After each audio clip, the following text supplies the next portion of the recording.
Cugoano calls for a righteous empire. This extract from the thoughts and sentiments comes from towards the end of the book, after Cugoano has argued at length that slavery and Christianity are incompatible.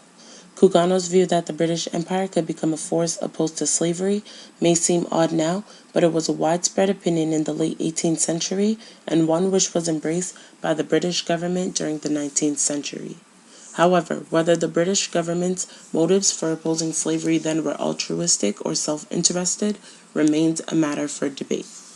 To put an end to the wickedness of slavery and merchandising of men, and to prevent murder, extirpation, and dissolution is what every righteous nation ought to seek after, and to endeavor to diffuse knowledge and instruction to all the heathen nations wherever they can is the grand duty of all Christian men.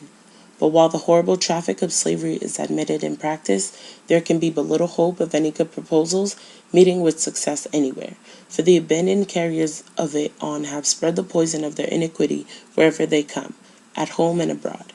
Were the iniquitous laws in support of it, and the whole of that oppression and injustice abolished, and the righteous laws of Christianity, equity, justice, and humanity established in the room thereof, multitudes of nations would flock to the standard of truth, and instead of revolting away, they would count it their greatest happiness to be under the protection and jurisdiction of a righteous government. And in that respect, in the multitude of the people is the king's honor, but in the want of the people is the destruction of the prince.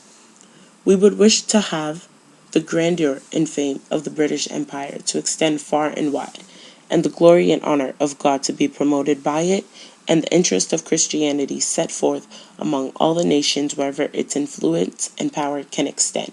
but not to be supported by the insidious pirates, depredators, murderers, and slaveholders. And as it might diffuse knowledge and instruction to others, that it might receive a tribute of reward from all its territories, forts, and garrisons, without being oppressive to any. But contrary to this, the wickedness of many of the white people who keep slaves, and contrary to all the laws and duties of Christianity, which the scriptures teach,